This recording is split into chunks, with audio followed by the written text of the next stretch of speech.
আসসালামু আলাইকুম। আশা করি আপনারা ভালো আছেন। আপনারা অনেকেই আমার কাছে জানতে চান যে আমেরিকায় ওই যে আপনারা আবেদন করবেন EB3 ভিসায়, এর জন্য ভালো একটা এজেন্ট বা অথেন্টিক বিশ্বাসযোগ্য কোনো এজেন্ট আছে কিনা, সেটা প্রায়ই আপনারা প্রশ্ন করেন, প্রায়ই কমেন্ট করেন যে আপনি একটা ভালো এজেন্সি সাজেস্ট করেন। এখন কথা হচ্ছে যে বাংলাদেশের প্রেক্ষাপটে আমি যদি আপনাকে সাজেস্ট করি, কয়েকদিন পর যদি দেখা গেল যে ভালো এজেন্সি কিন্তু তারা কথা দিয়ে কথা রাখেনি, তখন পুরোপুরি ব্লেম তো তখন আপনারা আমাকে দিবেন। যেমন মনে করুন তাহসান তাহসান কিন্তু ইভেলিকে প্রমোট করেছে, তো ইভেলি যখন প্রতারণা শুরু করলো সবাই তাহসানকে দোষারোপ করলো। তাহসান কি জানতো ইভেলি এরকম করবে? বা আরেকটা দেখলাম যে তারা টিকিট বিক্রি করতো, এয়ার টিকিট, মানুষের টাকা নিয়ে পালিয়েছে। সো এখন ওরা এক সময় বিশ্বাসযোগ্য ছিল, তারপরও দেখুন প্রতারণা করেছে। ফলে বাংলাদেশের প্রেক্ষাপটে এরকমভাবে বলা কঠিন। আমি আপনাদেরকে কতগুলা সাইন বা কতগুলো সংকেত দেখে বলি যে এরা ভালো। যেমন 5টা এরকম বিষয়, যে 5টা জিনিস দেখে আমরা বুঝি যে একটা অর্গানাইজেশন বা এই এজেন্সিটা ভালো। আপনি এদের দ্বারা আপনি যেতে পারেন বা আপনি এদের দ্বারা প্রসেস করতে পারেন। এই ক্রাইটেরিয়াগুলো কি? ক্রাইটেরিয়াগুলো যদি আমি আপনাদেরকে বলি, যে 1 নম্বর ক্রাইটেরিয়া হচ্ছে যে তাদের একটা প্রভেন ট্র্যাক রেকর্ড রয়েছে, অর্থাৎ তারা অতীতে অনেক ফাইল প্রসেস করেছে বা দীর্ঘদিন যাবৎ তারা কাজ করছে। এখন দীর্ঘদিন যাবৎ কাজ করার পরও কিন্তু অনেকেই দেখা যায় যে তাদের যে বিশ্বাসযোগ্যতা সেটা হারায়। যেমন আপনারা দেখেছেন যে বিদেশে স্টুডেন্ট পাঠায় যে BSB ফাউন্ডেশন, তাদের নামে অনেক কিছু এখন শুনছি যে তারা মানুষের টাকা নিয়েছে বা প্রতারণা করেছে। এটা কিন্তু একটা ট্রাস্টেড অর্গানাইজেশন ছিল। এখন কি করে আমি বলবো? তো আমরা নর্মালি দেখি যে তার প্রভেন ট্র্যাক রেকর্ড রয়েছে, বা অতীতে যারা প্রসেস করেছে তারা টেস্টিমোনিয়াল দেয় বা তারা একটা রিভিউ দেয়, ভালো রিভিউ দেয়। এরকম দেখে আমরা বুঝি না এর দ্বারা আপনি প্রসেস করতে পারেন। সো প্রথম এই ক্রাইটেরিয়াটা দেখবেন, যাতে তাদের ট্র্যাক রেকর্ড কি বলে, তারা কতদিন যাবৎ প্রসেস করছে, তারা কি ভালো মানের বা ভালোভাবে প্রসেস করছে কিনা, মানুষ তাদের দ্বারা উপকৃত হয়েছে কিনা, এই জিনিসটা, এটা 1 নম্বর। 2 নম্বর জিনিস হচ্ছে এভিডেন্স। এভিডেন্সটা দেখবেন যে তাদের কাগজপত্র ঠিক কিনা। যেমন তারা যদি লয়ার এজেন্সি হয়, তাহলে অবশ্যই আপনি যদি USCIS-এ কোনো কিছু প্রসেস করতে চান, তাদের সেই যে ডকুমেন্ট, প্রপার লাইসেন্স সেটা রয়েছে কিনা, অর্থাৎ তাদের নিজস্ব অ্যাটর্নি রয়েছে কিনা, এই জিনিসগুলো দেখা ইম্পর্টেন্ট। যে তারা যাদের দ্বারা অর্থাৎ প্রসেসটা করে তারা কতটুকু অথেন্টিক। আমার কাছে আপনারা অনেকেই যোগাযোগ করেছেন যারা হয়তো তাদের অ্যাড্রেসটাই জানেন না, বা তারা আমেরিকান অ্যাড্রেস দিয়েছে যে অ্যাড্রেসের কোনো অস্তিত্ব নাই। আপনি হয়তো কারো কাছে এটা চেকও করেননি যে তার অ্যাড্রেসটা কেমন বা সে মানুষটা কেমন, তার সাথে আপনি কথা বলেছেন কিনা। একটু কথা তো বলতে হয়, কথা হয়তো বলেননি। সো এরকমভাবেই কিন্তু অনেকে প্রতারিত হচ্ছে। অর্থাৎ আপনি শুধু সে আপনাকে কোনো একটা সুবিধা দিচ্ছে বা কোনো একটা অফার দিচ্ছে, লোভনীয় অফার দিচ্ছে, সেটা দেখেই আপনি গলে গেলেন যে আমি চলে যাব।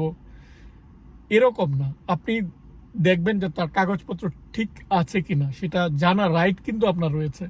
আপনি সেই জিনিসগুলো দেখবেন যে সে যে কাজ করছে, সে অর্গানাইজেশন যে কাজ করছে, সে যদি ডাইরেক্টলি কাজ না করে, যদি এজেন্ট হয়, তাহলে কার সাথে কাজ করছে, কার দ্বারা সে ফাইলটা প্রসেস করছে। ধরুন আমেরিকার একটা অর্গানাইজেশন রয়েছে, হয়তো বাংলাদেশে তার কোনো ব্রাঞ্চ নেই, কিন্তু কেউ হয়তো তার সাথে কাজ করে। সো আপনি দেখেন, জানেন, ইনফরমেশনগুলো নেন, সে যে কাজ করছে সেই তার ট্র্যাক রেকর্ডটা দেখেন, তার প্রপার ডকুমেন্টেশনটা একটু দেখেন। 3 নাম্বার হচ্ছে যে আপনাকে যে ফির কথা বলবে এটাতে সে ট্রান্সপারেন্ট কিনা। অর্থাৎ আপনি আপনি যখন লেবার সার্টিফিকেট বের করবে তখন কত খরচ, পরবর্তীতে I-140 অ্যাপ্লাই করবে তখন কত খরচ, আপনাকে পুরো খরচটা আগেই বলে দেবে। কোনো হিডেন ফি এখানে থাকবে না বা হিডেন কস্ট থাকবে না কোনো। অর্থাৎ আপনাকে ফার্স্ট টু লাস্ট জিনিসটা বলবে, পজিটিভ নেগেটিভ কত টাকা কি পুরোপুরি আপনাকে বলে দেবে।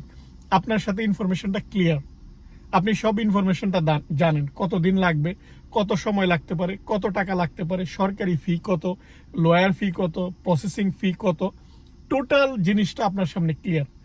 আপনার সাথে ওরা ট্রান্সপারেন্ট, আপনি কথা বললেই বুঝতে পারবেন। বা যেখানে ধরেন 20 থেকে 30 লাখ টাকা লাগে, কেউ যদি বলেন আমি 10 লাখ টাকা করে দিব, তাহলে বুঝেই নেবেন এটা প্রতারণা। এখন কেউ হয়তো বেশি টাকা নেই, কেউ হয়তো টাকা খরচটা বেশি নেই। আমেরিকার ক্ষেত্রে যেটা হচ্ছে যে অনেক সময় দেখা যায় যে আপনি অনেক কিছুই এখানে প্রসেসিং ফিটা অনেক বেশি তারা ধরে, যেটা হয়তো আপনি 30 লাখে করবেন সেটা 40 লাখ লাগতে পারে। কিন্তু সরকারি ফি বা যে ফিগুলো রয়েছে কমে কিন্তু কেউ করবে না, অর্থাৎ মিনিমাম একটা যেটা কম, এর চেয়ে কমে যদি কেউ করতে চায় তাহলে বুঝবেন যে এখানে নিশ্চয়ই কোনো একটা প্রতারণা রয়েছে।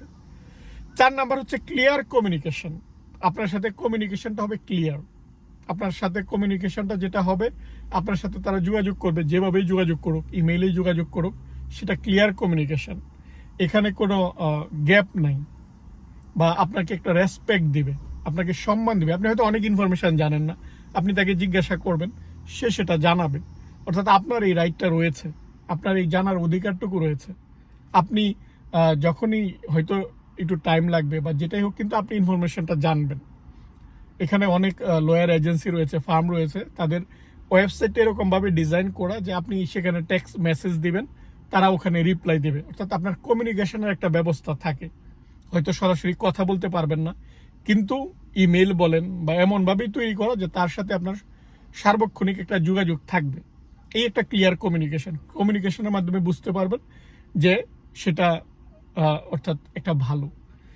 5 নাম্বার হচ্ছে ট্রাস্ট। তারা অলরেডি একটা মানুষের বিশ্বাসযোগ্যতা অর্জন করে ফেলেছে। এখন এই বিশ্বাসযোগ্যতা যেটা অর্জন করা, এটা আপনি কয়েকটা ক্রাইটেরিয়া আছে। আমি যদি সাইন্টিফিকলি বলি, যে আমরা যখন কাজ করি, ধরেন আপনি ক্লায়েন্টের সাথে কাজ করছেন, যে ট্রাস্টটা তৈরি করার কতগুলো ক্রাইটেরিয়া আছে, যেমন ইন্টেগ্রিটি, ইনটেন্ট, ক্যাপাবিলিটি, রেজাল্ট।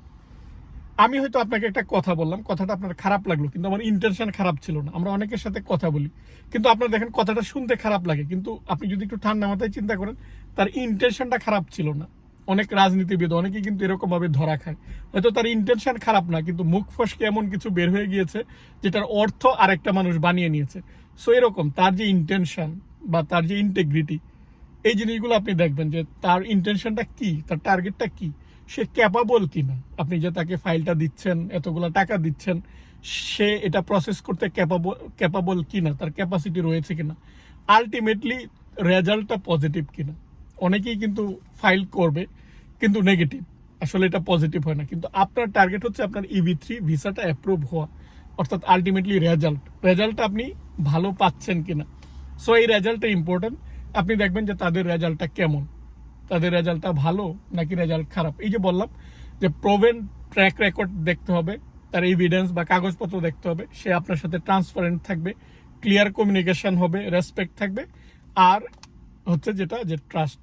তো এই যে ট্রাস্টের ক্ষেত্রে কতগুলা প্যাটার্ন দেখে আমরা বুঝি, যেটা হচ্ছে যে সে লয়াল থাকে, আপনার প্রতি সে লয়াল থাকবে, সে কোনটা রাইট কোনটা রং আপনাকে বলে দেবে যে এটা সঠিক এটা ভুল পথ, আপনার সাথে ট্রান্সপারেন্ট থাকবে, তারপর আপনাকে সে রেসপেক্ট বা সম্মান দিবে, টক ট্রুথফুলি, সে কথা বলবে সত্য কথা, বা আপনি বুঝবেন যে কথার সত্যতা রয়েছে, সে আপনার সাথে ট্রাস্ট অর্জন করতে চাইবে যেন আপনি আরেকজনকে রেফারেন্স দেন, কমিটমেন্ট সে রক্ষা করবে, যে কমিটমেন্টটা করবে সেটা রক্ষা করার চেষ্টা করবে। তারপর হচ্ছে লিসেন ফার্স্ট, সে আপনার কথাগুলো আগে শুনবে, আপনি কি বলতে চাচ্ছেন, আপনার টার্গেটটা কি, সেটা শুনবে। এমন না যে তার কথা অনুযায়ী আপনি চলবেন, আগে আপনার বাস্তবতাটা বোঝার চেষ্টা করবে। তারপর হচ্ছে যে আপনার যেই এক্সপেকটেশন, আপনার এক্সপেকটেশনটা ক্লিয়ার থাকবে তার কাছে, এবং সেই সাথে সে রিয়েলিটিটা আপনাকে বোঝাবে যে আপনার হতেও পারে নাও হতে পারে। যে অনেকেই বলে না 100% গ্যারান্টি দিলাম, কেউ তো এখানে গ্যারান্টি দিতে পারে না, সেটা নাও হতে পারে, আপনাকে বোঝাতে হবে যেটা হতেও পারে নাও হতে পারে। আপনি যে রিয়েলিটি সেটা আপনাকে অ্যাকসেপ্ট করতে হবে। তারপর হচ্ছে ডেলিভার রেজাল্ট, সে আপনাকে রেজাল্টটা ডেলিভার করবে। আলটিমেটলি আপনার টার্গেট হচ্ছে আমেরিকায় আসা, ভিসা পেয়ে আমেরিকায় আসা, EB3 ভিসা আপনার স্বপ্ন, সেই রেজাল্টটা আপনাকে ডেলিভার করবে। এই জিনিসগুলো দেখে আপনি বুঝতে পারবেন যে এই এজেন্সি বা এটা ভালো নাকি এই এজেন্সিটা খারাপ। এগুলো হচ্ছে আমাদের বিশ্লেষণ দেখে আমরা বুঝি।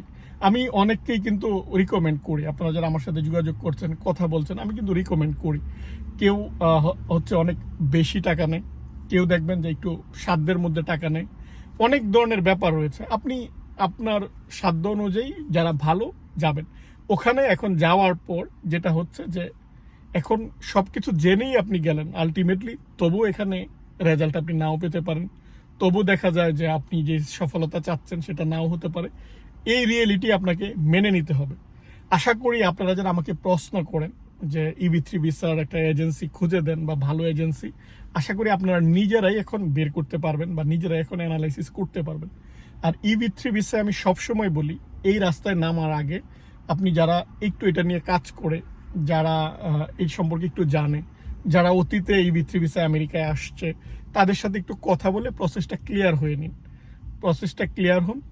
আপনি 20 লাখ টাকা খরচ করছেন বা আপনি 10 লাখ টাকা দিয়ে ফাইল শুরু করছেন, এটা শুরু করার আগে যদি আপনার 10,000 20,000 টাকা খরচও হয়, সেটা খরচ করে আপনি জিনিসটা সম্পর্কে পুরোপুরি জানেন, পুরোপুরি বোঝেন, তাহলেই দেখবেন আপনার এই পথটা অনেক সহজ হবে। আর আমেরিকা আসার যারা স্বপ্ন দেখছেন, বিশেষ করে EB3 ভিসায়, EB3 ভিসায় যদি সঠিকভাবে আপনি সব ফাইলিং করতে পারেন, সাকসেস রেটটা 100%। যদি সব ঠিক থাকে, আপনার কোনো ঝামেলা না থাকে। বাংলাদেশ থেকে প্রচুর আসছে এখন।